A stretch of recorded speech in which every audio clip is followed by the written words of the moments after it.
Another episode. We are here. I want to give shout outs first.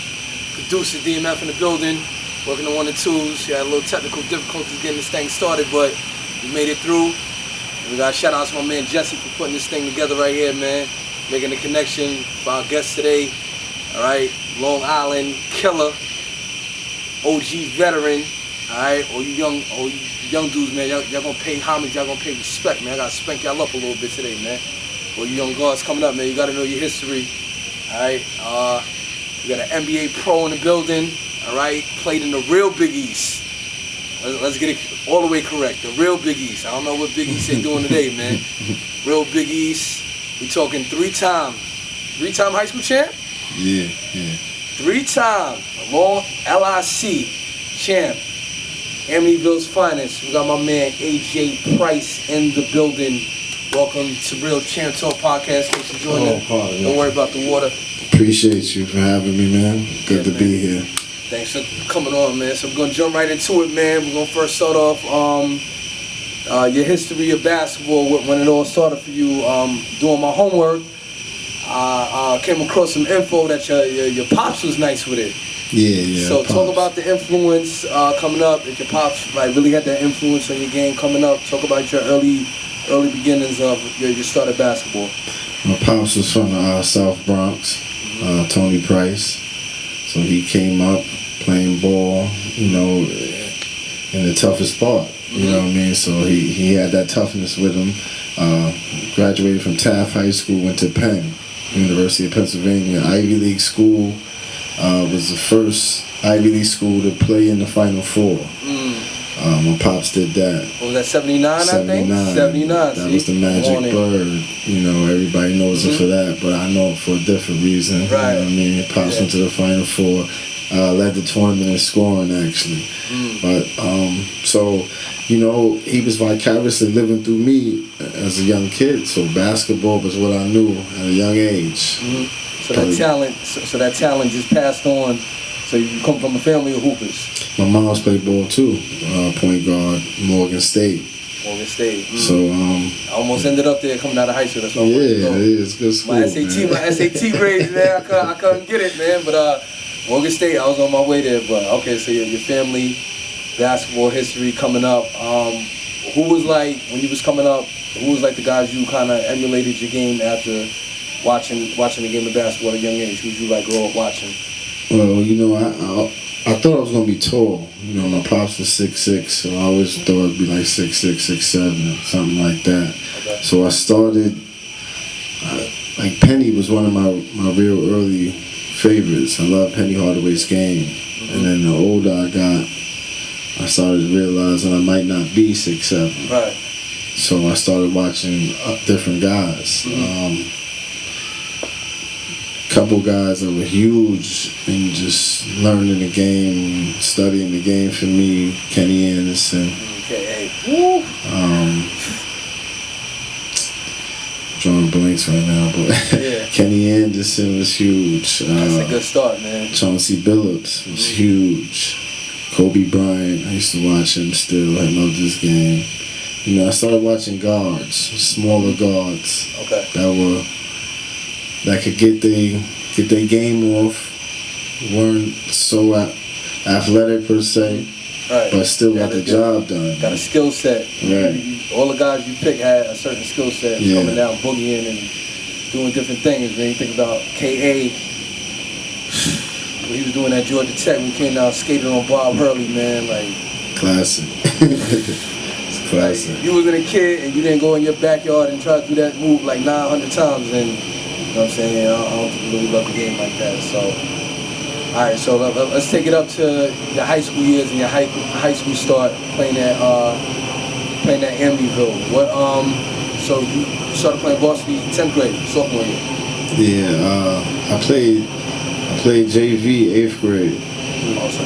Played JV 8th grade. They brought me up towards the end of the JV was over. I played varsity a little bit, but they wouldn't really let me do too much, which was cool. And I went to Lutheran freshman year. A lot of people don't know that. I went to Lutheran freshman year, and things just didn't work out for me there.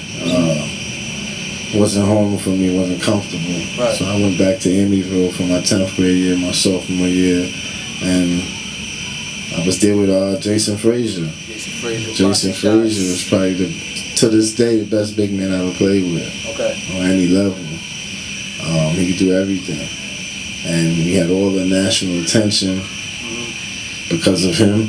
Right. And so I just came on the scene, you know, humble, young, and I just rocked out. Yeah. And I made a name for myself while he was carrying the torch, you know what I mean? Yeah. So he was in the paint blocking shots. So who was like some of the early,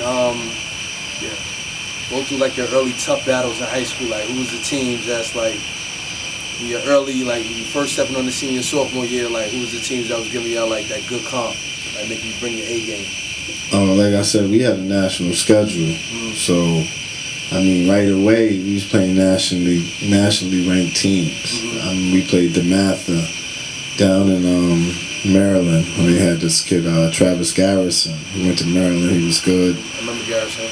We played Bishop Loughlin in Delaware in a tournament.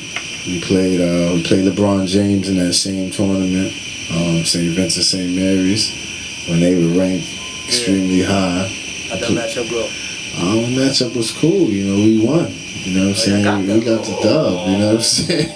Got that one. We got the dub. Okay. One of his only 4 L's in high school, his high school career.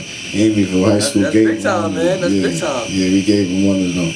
And so we had a lot of tough games, a lot of nationally ranked games, and it was cool just to step on the scene and get that exposure right away. It was huge for me. Right, so coming on the scene, as you're making your name for yourself and you're moving up the charts, you feel like you was just like targeting everybody who maybe like ranked higher than you? Was you like just straight gunning for cats? Absolutely.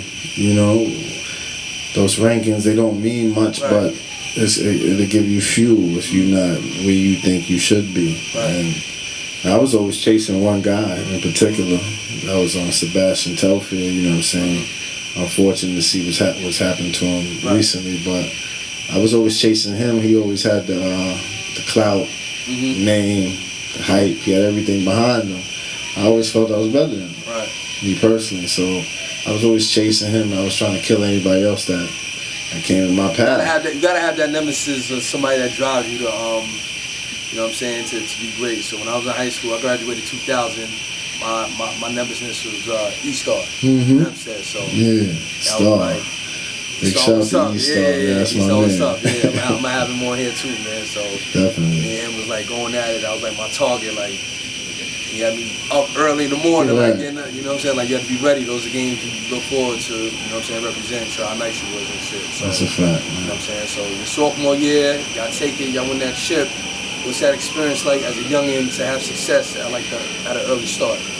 It was great, man. It was huge. It was like I said, it was huge in my exposure, my development, the things it made me do. Because like I said, after we played LeBron James my sophomore year, I had a good game. I had like 26 and 10. Young fella, so you was putting up some crazy numbers in high school, man. I was going back and looking, man. Like, I was doing my thing. So you was putting up numbers, man.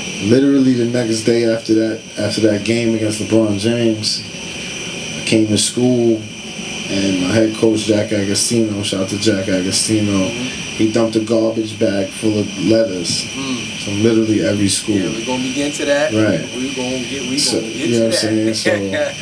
So that put me on the map. So after that year, Jason's gone now. After my sophomore year, now it's my team. Yeah, you know I carry the load. Junior year. So talk about that early confidence, like getting, like once you start getting letters and you seeing all these colleges showing interest, like so how did your confidence level just like, what was that feeling like? I mean, the first time it happened, I had letters from smaller schools. You know what I'm saying? No disrespect. Who could I think of? Virginia at the time wasn't like that. Yeah, Virginia wasn't crazy. NC State wasn't like that. You know what I'm saying? So I had these schools, but once I got those ones that I had always dreamt about or always wanted to, it kind of fueled me to just make me go harder. Right. To be honest with you, it made me realize all the work that I was doing was paying off. And who was like? What was some of those dream schools like when you coming up? Like name like your top 3 dream schools, like where you wanted to go when you was younger. North Carolina was my dream school coming up. North Carolina was my dream school. I love North Carolina. And the funny thing was, they never really recruited me. You know what I mean? The few times I had them at games during the AAU, I remember I didn't play well at all. I was so nervous. Right. Put a lot of pressure on yourself. Yeah, put a lot of pressure on myself. I didn't play well, but so I never really had that, but I ended up at a good spot. Yeah, so alright, so we get to your junior year, you the man now, you carrying the weight, you out there. I remember looking in the papers, your name started buzzing around Long Island after your sophomore year, and like, yo, Adrian Price is nice, so he out there in Amityville killing. And I started, glancing at the paper, and I keep seeing these crazy big numbers your junior year. I'm like, yo, what is going on? Talk about how you had to lead the team your junior year and winning another LIC chip. My junior year, things came easy to me. Extremely easy to me. And it was just because of the work I was putting in. Right. The things I was doing that people wouldn't see. I was in the gym 4 times a week. That summer, I added 15 pounds of muscle. Right. As a youth, and that just made things like so easy you can't even imagine. Just adding that weight, adding that strength. And that junior year, I tore everything up. Right. Who's responsible for getting you right? Your junior year. That's a major jump from sophomore year. The junior year, you just come on the scene and you just swing. And my pops was the one who made me put the weight on. He made me put the weight on. I finally started listening. I started working out in my body. So all credit to him with that. He gave me the weight. My game, I gotta give a lot of props to Jerry Powell. He's right here on Long Island. That's my man. I tried to reach out to him the other day too. Yup, Jerry. He gave